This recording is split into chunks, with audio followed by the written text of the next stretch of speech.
गुरुदेव भगवान, क्या मैं पूर्ण शरणागत हूँ या पूर्ण समर्पित हूँ, या केवल ऊपर ऊपर से भजन साधना करता हूँ, या केवल दिखावट है? इसका ज्ञान मुझे कब देखो, होगा? 3 प्रकार की शरणागति होती है, एक वचन की, एक मन की और एक तन की। तो पहली शरणागति तो अपने लोगों की है ही है कि हम वचन से कहते हैं हे प्रभु हम आपकी शरण में, है नहीं? अब तन की शरणागति तब मानी जाएगी जब हमारे तन से केवल भगवान के लिए ही कार्य हो, कोई पाप कर्म ना हो। ये शरीर भगवान का यंत्र है, अब इस शरीर पर मेरा अधिकार नहीं है, भगवान को दे दिया तो भगवान जैसे चाहे वैसे चलावें। अब हम इस शरीर से कोई पाप कर्म नहीं करेंगे। मन भगवान को दे दिया तो निरंतर भगवान का भजन हो रहा है, तभी माना जाएगा। तो अब इसमें अपने को देखना होगा कि अपनी शरणागति कहाँ है। वाणी से केवल है, शरीर से नहीं है, मन से नहीं है और स्वयं से नहीं है। स्वयं से जब शरणागति हो जाएगी तो सब शरणागति हो जाएगी। स्वयं में अभी हमारे बहुत कुछ है, माता पिता भाई बंधु परिवार रिश्ते नाते खाना पीना सोना जागना अनुकूलता प्रतिकूलता मान अपमान सब है ना। तो अभी स्वयं की भी शरणागति नहीं हुई। तो हमें लगता है अभी हमारी एक शरणागति तो पक्की वचन से कि हे नाथ मैं आपकी शरण में हूँ। यही धीरे धीरे हृदय में उतरे तो हमारे शरीर की शरणागति हो जाए कि कोई पाप आचरण न बने, सब भागवती का आचरण बने। और फिर मन पाप सोचे ना, भगवान का ही भजन करे और स्वयं में ठसक रहे कि मैं भगवान की शरण में हूँ, तब पूर्ण शरणागति हो जाएगी। जब अपना अस्तित्व नजर में, जैसे ये मकान है हम आपके नाम कर दें तो फिर हमारे मन में ये नहीं आएगा ये मेरा मकान है। ये मेरा मकान था लेकिन अब हमने आपको दे दिया, तो तन मन प्राण जीवन सब भगवान के हवाले कर दिया। तो अब ये अहम नहीं रहेगा कि मेरा शरीर है मेरा मन, अब तो सब भगवान का है। और जब भगवान का हो जाता है तो वो सब भगवत स्वरूप हो जाता है। इसीलिए उसे बहुत जल्दी भगवत प्राप्ति हो जाती है जो शरणागत हो जाता है। बस शरणागति छोटी मोटी बात नहीं है, बहुत बड़ी बात है। शरणागत हो जाना भगवान की बहुत बड़ी बात है। केवल लेट के प्रणाम कर लेना शरणागति नहीं है। हाँ, मन वचन कर्म से शुद्ध भगवान की शरणागति। एक भरोसो एक बल एक आस विश्वास, एक राम घनश्याम हित चातक तुलसीदास। मन वचन कर्म से केवल मैं भगवान का हूँ और कोई पाप कर्म नहीं, निरंतर भगवान का चिंतन, तो ये शरणागति पुष्ट होती है। गुरुदेव भगवान समर्पण भाव कैसे आएगा? नाम जप करो, सत्संग सुनो, भगवान की कथाएं सुनो, तो हमारा मन भगवान की तरफ खींचे ना तो भगवान की तरफ समर्पण होने लगेगा। समर्पण हो गया तो बचा क्या, फिर बहुत आनंद आ जाएगा। फिर शेफाली जी, राधे राधे महाराज जी। महाराज जी, अपना कर्तव्य हर किसी के प्रति निभाने के बाद भी अगर कोई खुश ना रहे तो हमें उस चीज को नहीं रहे। ये संसार का नियम है। आप किसी को प्यार करोगे, आप किसी को सुख पहुंचाओगे, वो पलट के ऐसी चेष्टा करेगा कि आपको दुख होगा, आपको रोना पड़ेगा। ये यहाँ संसार का नियम है। तो अब चूंकि अपने संत है तो अपने हैं कि जो हमें गाली दे उसका भी मंगल मनाए, लेकिन आप लोगों का हृदय इसलिए दुखी हो जाता है कि कम से कम यार हम तुम्हें इतना सुख दे रहे हैं, इतना अनुकूल हो रहे हैं, तो तुम प्यार से तो बात कर लो। लेकिन संसार ऐसा नहीं है। आप जितना सुख दोगे उसके प्रतिकूल आपके साथ व्यवहार करें। मेरी कमी है या नियति का ही ऐसा विधान? ये माया का ऐसा खेल है। इसीलिए संतों को सिखाया गया है कि सहो, सह जाओ। सह जाओगे तो दुखी नहीं होगे, नहीं तो दुख देगा संसार, पक्का दुख देगा, पक्का। कोई ऐसा नहीं, चाहे भाई हो चाहे कोई भी हो। बहुत सारे प्रश्न आते हैं। चाहे जितना आप सुख बिछा दो, अपना सब कुछ खाली कर दो, लेकिन जब तुम्हारा नंबर आएगा उससे जरा भी लेने का तो आपको उसका चेहरा बदला नजर आएगा, चेहरा भी बदला नजर आएगा। संसार का खेल ऐसा है कि अगर आप वर्षों सेवा करो, एक बार प्रतिकूलता उसको लग जाए वो तुम्हें, तो हमें लगता है हम ऐसा ना देखें, हम भगवान को समर्पित करें। जो नेकी किया वो भगवान को समर्पित है। तुम बुरा करोगे भगवान तुम्हें देख रहा है, हम अच्छा कर रहे हैं भगवान हमें देख रहा है। हम अपनी अच्छाई न रोकें, लोगों को जो जैसा व्यवहार मनावे वैसा करें। हमारा कर्तव्य है लोगों के प्रति अच्छा व्यवहार करना, तो हम जीत जाएंगे, हमारे ऊपर भगवान प्रसन्न हो जाएंगे और हम भगवान की कृपा के पात्र बनेंगे। और जो बुरा करेगा तो उसको बुराई का फल मिलेगा। उपासना जी, कुरुक्षेत्र। श्री हरिवंश महाराज जी। महाराज जी, जब साधक का तपोबल बढ़ता है तो ये कैसे पता लगता है कि ये हमारा भजन सही चल रहा है अभी, या कहीं अभिमान तो नहीं आ रहा है? अभिमान जब आएगा तो उसका परिचय है कि दूसरों में दोष दर्शन होने लगेगा। अपने में गुण का भाव और दूसरे में दोष का दर्शन, ये अभिमान की पहचान है। अपने में गुणों को देखना, ये अभिमान का लक्षण है। अपने को मैं के आगे कुछ भी लगा लेना, वो दोष जनित हो जाता है। मैं तो वो फिर परेशान कर देगा। भगवान की कृपा से भजन हो रहा है, मेरी सामर्थ्य क्या कि मैं तप कर सकूं, भजन कर सकूं, साधना कर सकूं, ये तो हरि गुरु की कृपा है। तो सतमार्ग में हमारे पैर टिके हुए हैं, नहीं तो इतनी फिसलन माया की है कि न जाने कहाँ फिसल के हम चले जाते। ये तो गुरु की कृपा है, ये तो भगवान की कृपा है, ऐसा माना जाता है परमार्थ पथ पे। तब अहंकार प्रकट नहीं होता, अहंकार दब जाता है। हमारी भजन की स्थिति अच्छी है, इसकी पहचान हमारे अंदर विकारों का स्फुरण होना ही बंद हो जाए। जो काम है, जो क्रोध है, जो लोभ है, मोह है, इनका मूल कारण है विषय शरीरों का चिंतन। शरीरों का चिंतन, विषय चिंतन, इसका मूल कारण है दोषों का। ध्यायते विषयान पुंसान संगास्ते सूप जायते, संगात संजायते कामा, कामात क्रोधो भी जायते, क्रोधात भवति सम्मोहा, सम्मोहात स्मृति विभ्रमा, स्मृति भ्रंशात बुद्धिनाशो, बुद्धिनाशात प्रणश्यति। मूल कारण विषयों का ध्यान, विषयों का चिंतन, वही आसक्ति पैदा करता है काम की, वही कामना प्रकट करता है। कामना में बाधा लगने पर क्रोध आ जाता है, क्रोध आ जाने पर स्मृति भ्रम में पड़ जाती, मूढ़ता आ जाती, मूढ़ता आ जाने पर बुद्धि का नाश हो जाता है। बुद्धि का नाश ही सर्वनाश कहा गया है। जिसकी बुद्धि भ्रष्ट है उसका सर्वनाश निश्चित है। इसलिए हमें चाहिए कि हम शास्त्रों का स्वाध्याय करके, संतों की वाणी के द्वारा अपने मन को भगवान के चिंतन में लगावें। और जब हमारा मन निर्विकार होने लगे तो समझना चाहिए हमारा भजन ठीक चल रहा है। जब हमें कोई गाली दे और हम उसका मंगल मनावें, तब समझना चाहिए भजन का रंग आ रहा है। और जब सब में भगवान दिखने लगे तो समझ जाना चाहिए कि भजन परिपक्व हो गया है। सिय राम में सब जग जानी, करो प्रणाम जोरी जुग पानी। तो समझे कि अब हमारा भजन परिपक्व होने जा रहा है, क्योंकि सर्वत्र स्त्री पुरुष ना देखकर, जड़ चैतन्य ना देखकर, पापी पुण्यात्मा ना देखकर, एकमात्र भगवान की जो सत्ता देखता है, वासुदेवा सर्वमिति समहात्मा सुदुर्लभा, वो महात्मा बड़ा दुर्लभ है जो सर्वत्र भगवान का दर्शन करता है। पीयूष कुमार सिंह जी। महाराज जी राधे राधे।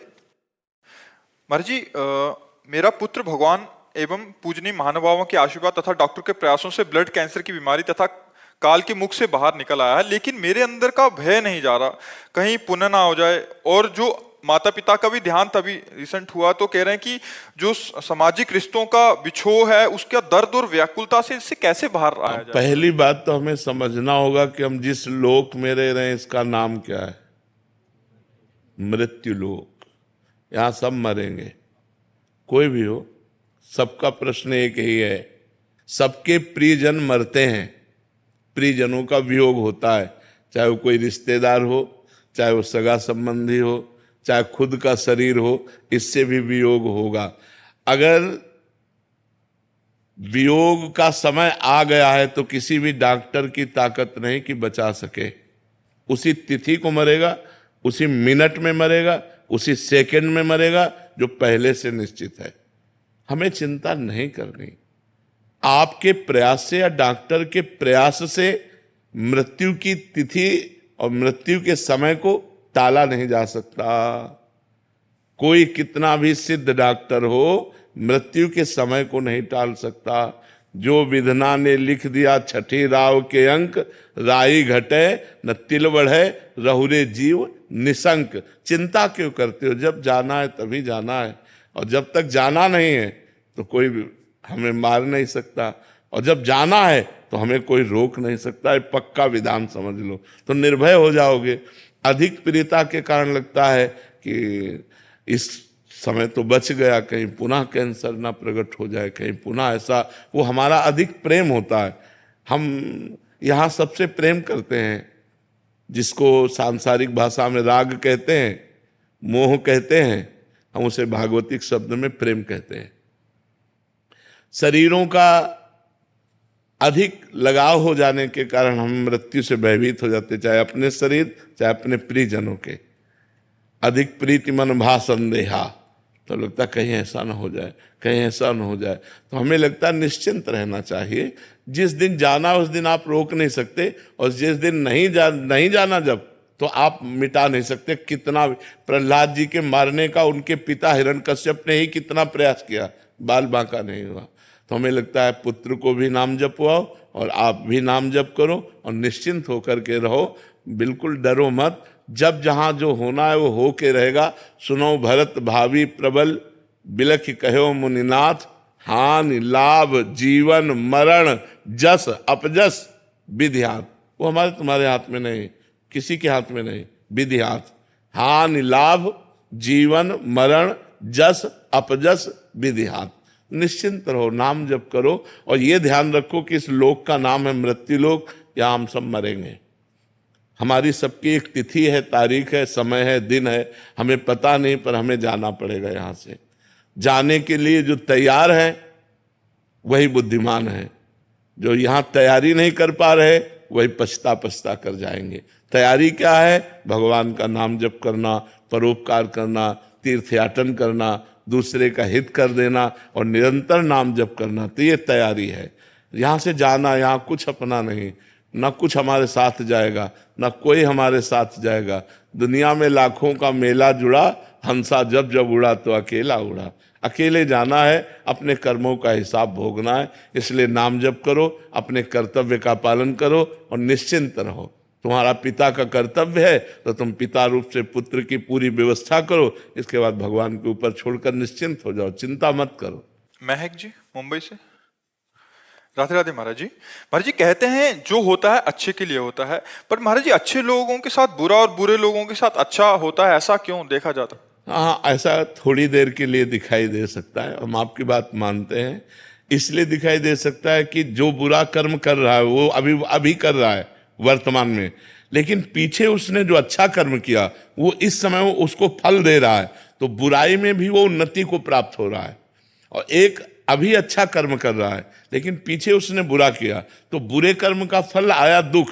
वो अच्छा करते हुए भी दुख भोग रहा है और वो बुरा करते हुए भी सुख भोग रहा है। इसके पीछे उसका प्रारब्ध कर्म है, ना कि वर्तमान का कर्म तो अच्छा है और अच्छे का फल अच्छा होता है, बुरे का फल बुरा होता है। तो ये वर्तमान का किया हुआ कर्म आगे उसको दंड देगा या आगे उसको सुख देगा। अच्छे कर्म का फल सुख होता है, लेकिन जो हमारा बीता हुआ काल है, भूतकाल है, उसमें जो हमने पाप किए हैं, तो आज हम अच्छे कर्म कर रहे हैं, हमें दुख भोगना पड़ रहा है।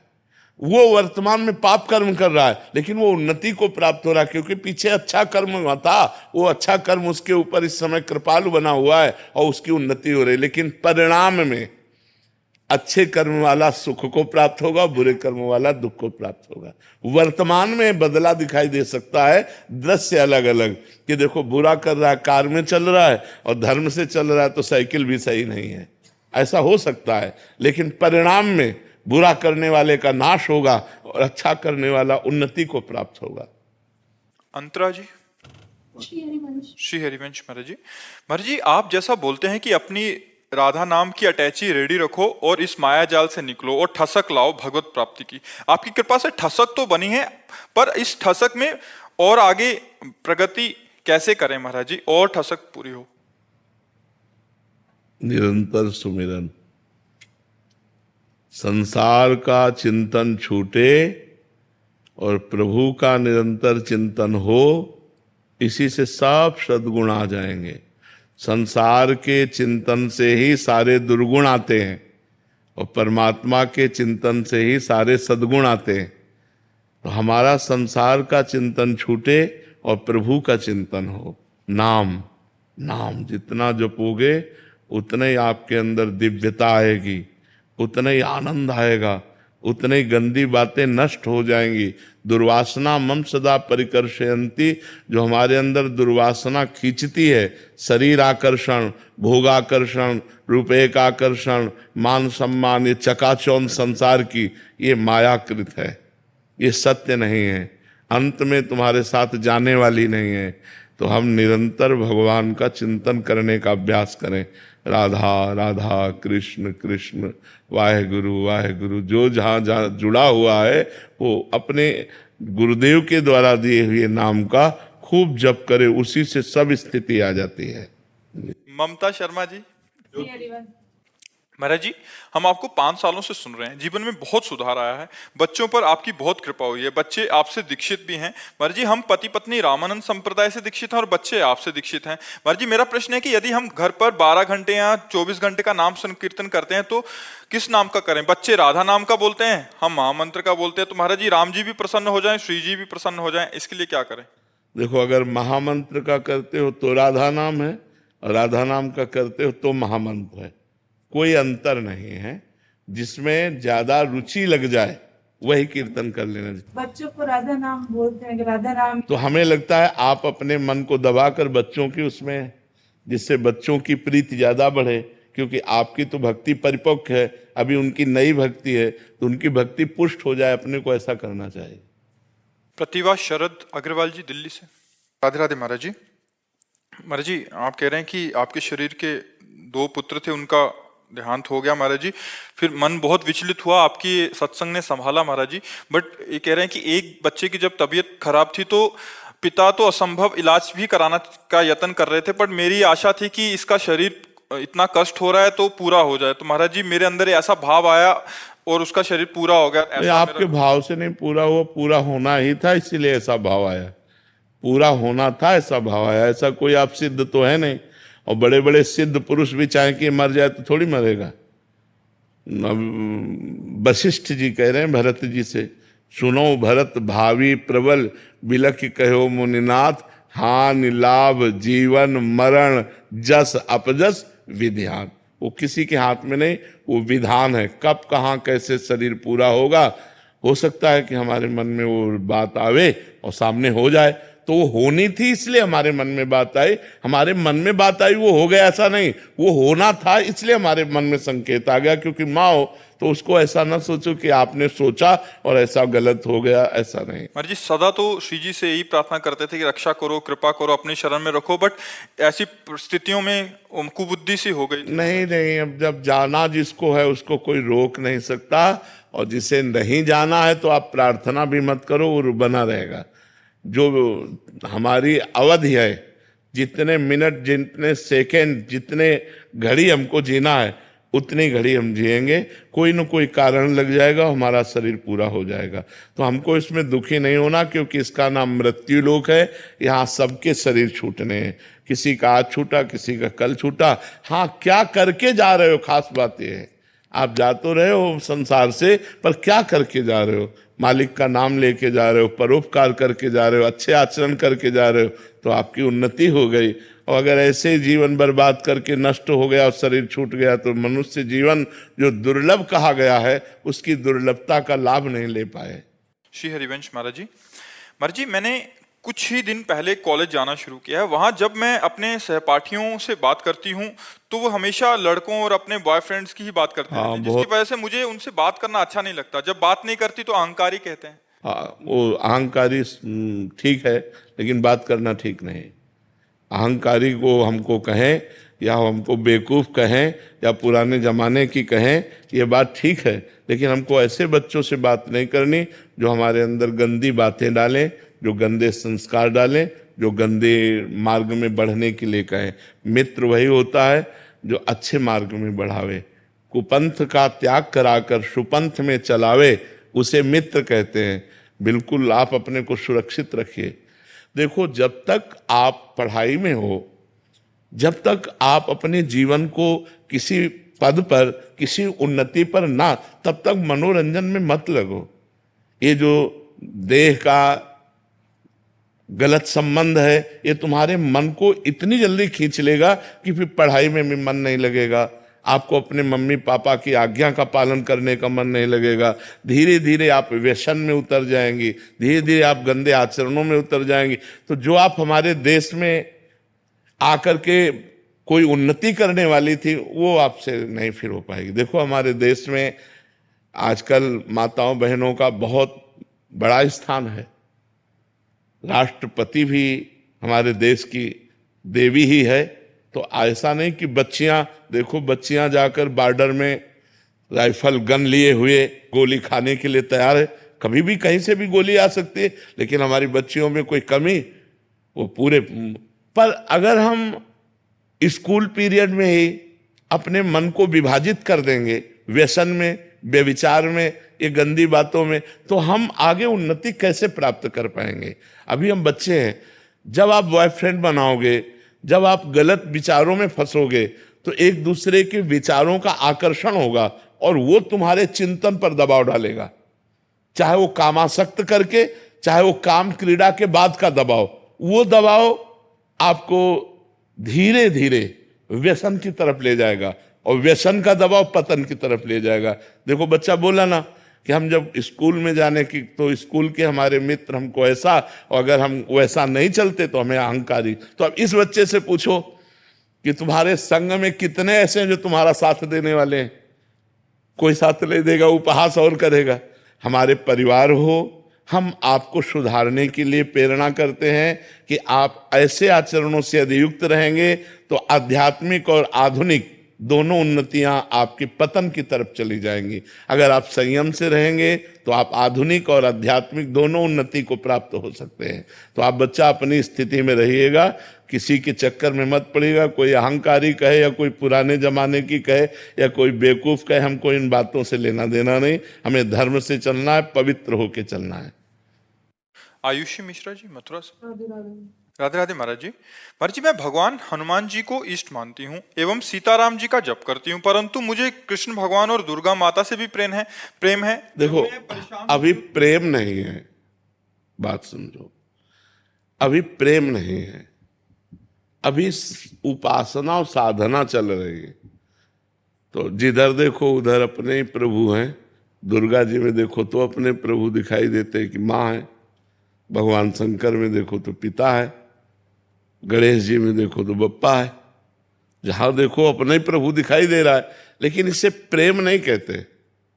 ये उपासना है, भक्ति है, लेकिन जब प्रेम आएगा वो एक में होगा। प्रेम गलियति सांकरी तामे दोनों समाए, फिर एक में होगा। हमारी जबान कट जाए अगर दूसरा नाम निकले, रसना कटो जो अन रटो, निरख अन फुटो नैन, श्रवण फुटो जो अन सुनो, श्री राधा जस बहन। देखो उद्धव जी समझाने आए गोपी को कि श्री कृष्ण ब्रह्म है, आत्मा है, वो कभी तुमसे बिलग हो ही नहीं सकते। तो गोपी जन कहती उद्धव मन न भय 10-20, अब एक हो तो सो गयो श्याम पे, अब को आराधे ईस।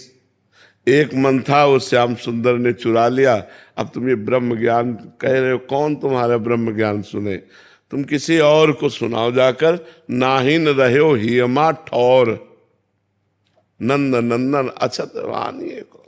जब नंद नंदन हमारे हृदय में विराजमान, अब जगह नहीं रह गई तुम्हारे ज्ञान सुनने की, तुम्हारे ज्ञान सुनने की अब जगह नहीं रह गई। इसे कहते हैं प्रेम। श्री कृष्ण प्रेम, राम प्रेम, शिव प्रेम, वही एक परमात्मा है। पर जब प्रेम होगा तो फिर दो नहीं, फिर एक में होता है।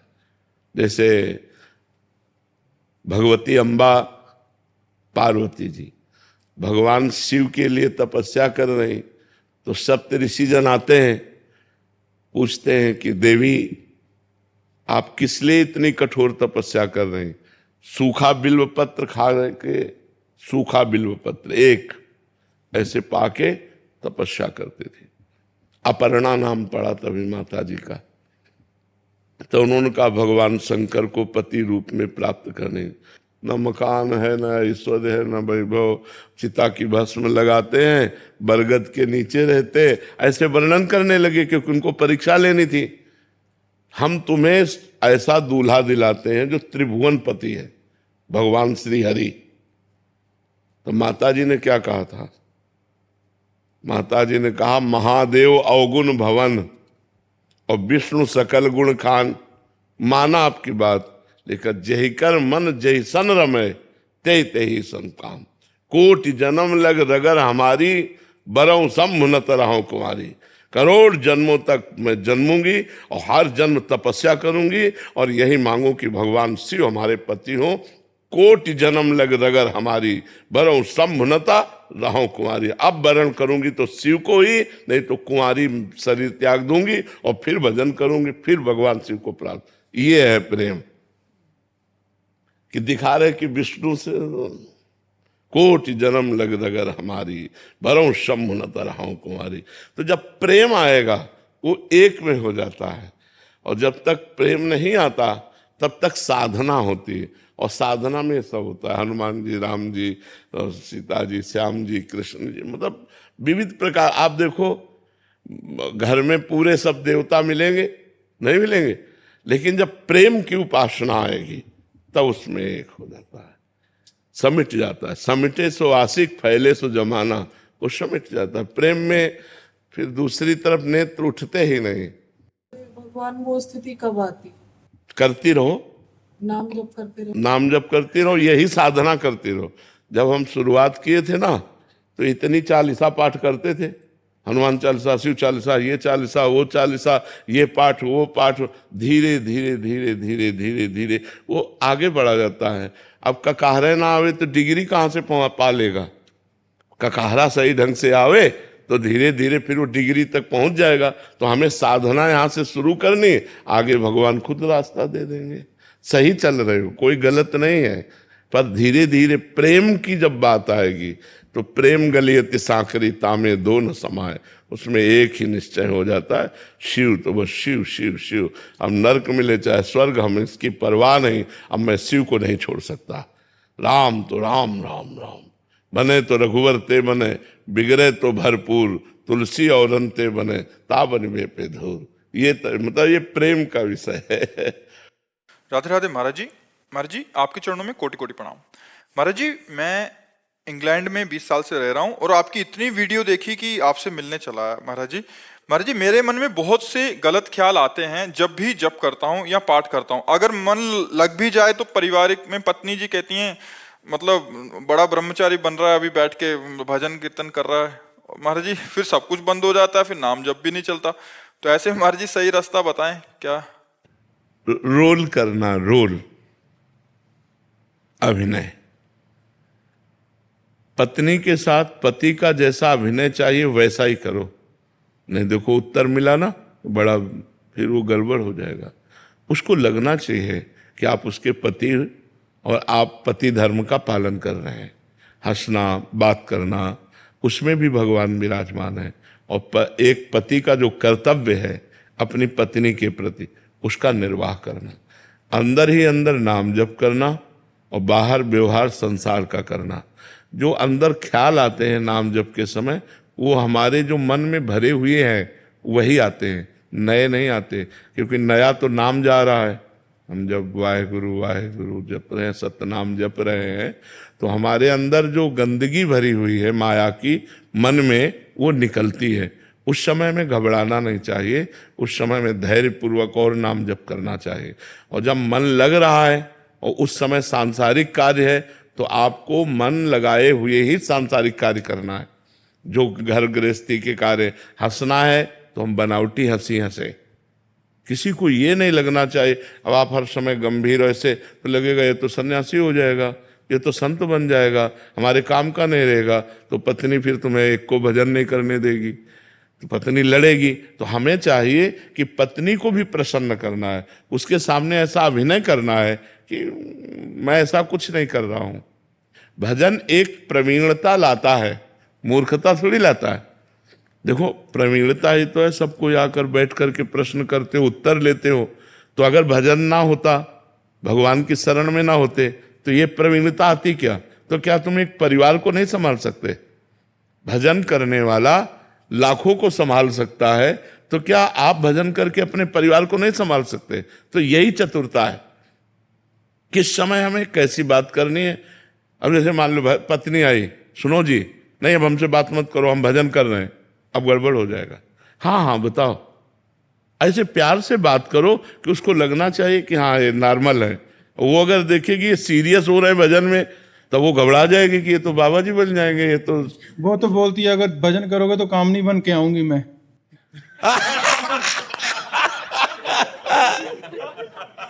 ये, और अगर तुम ठीक का विलय करोगे तो अर्धांगिनी बन के रहेगी।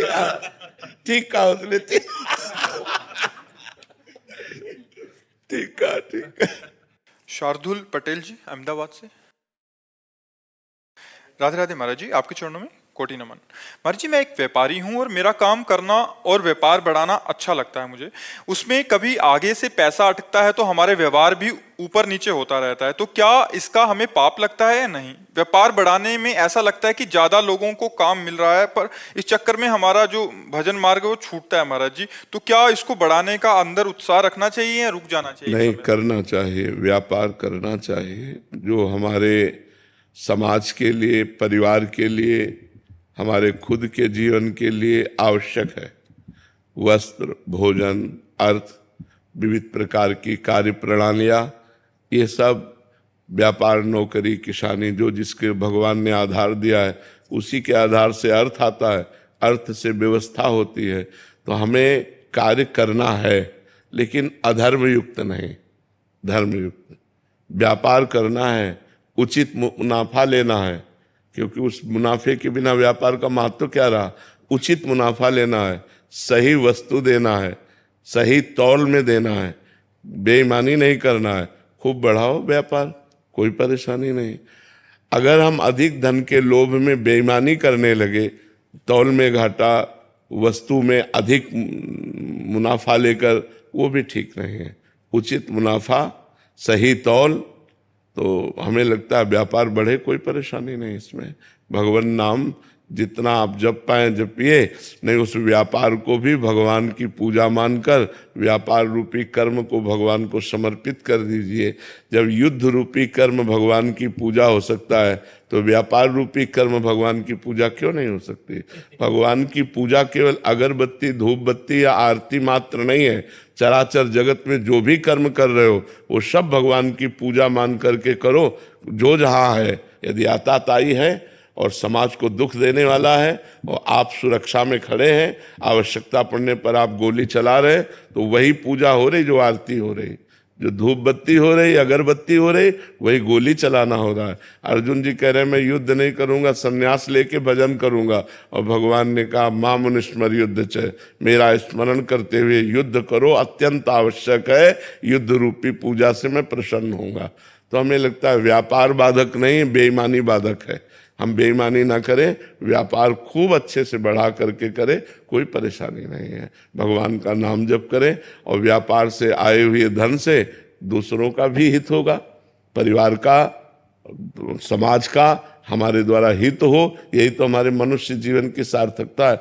मान लो कोई बीमार आदमी है, पैसा नहीं है, आप दवा में लगा देते हैं, आपकी सार्थकता हो गई जीवन की। कोई भूखा है, भोजन दे देते हैं। सर्दी का समय, कोई सर्दी से कांप रहा है, फुटपाथ में बैठे, उसको अपना साल उड़ा देते हैं। यही तो मनुष्यता है, यही मनुष्यता, यही हमारे कमाने का फल है कि हम स्वयं पावें और दूसरों। देहात में एक दोहा कहते थे, साईं इतना दीजिए जामे कुटुंब समाए, मैं भी भूखा ना रहूं और अतिथि न भूखा जाए, साधु न भूखा जाए। तो ये करना चाहिए।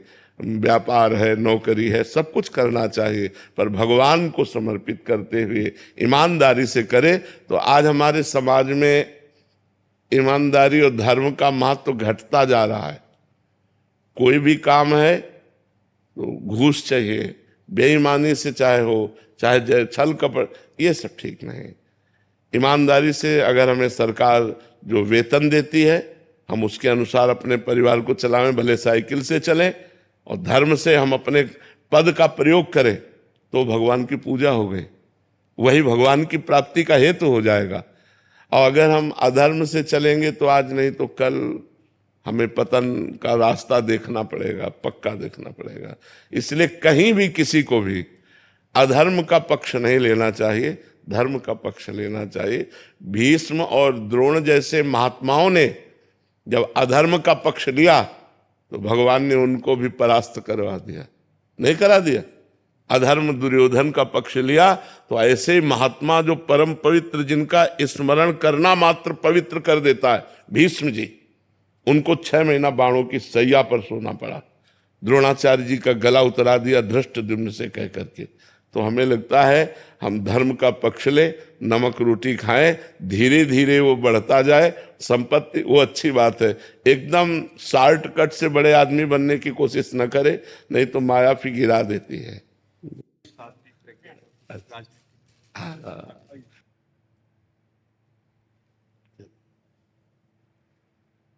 स्वास्थ्य कैसा है? बस श्री जी की कृपा से चल रहा है।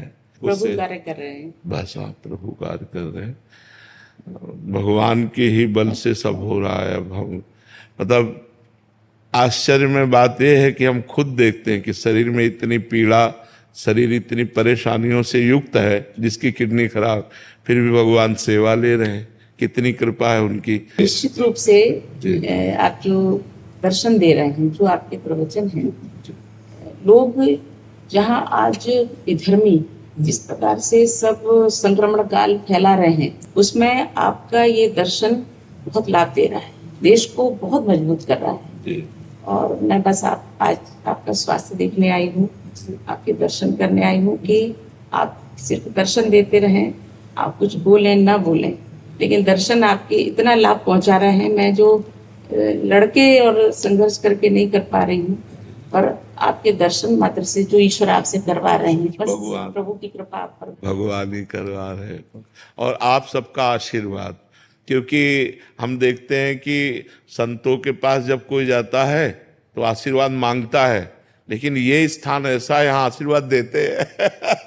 भक्त आते हैं, कहते हमारी आयु लग जाए। संत जलाते, कहते भगवान आपको स्वस्थ रखे। तो हम तो ऐसे मतलब वात्सल्य से पाले जा रहे हैं। हमारे भारतवासी, हमारे विश्व के सब जन हमें इतना प्यार दे रहे हैं, उसी प्यार से हम जीवित हैं। नहीं तो पूर्व का पाप कर्म इतना प्रबल है कि दोनों किडनी फेल करके ऐसे बैठाल दिया था। पर भगवान की कृपा कि ऐसे में भी चला रहे। मूकम करोति वाचालम पंगुम लंघेते गिरि।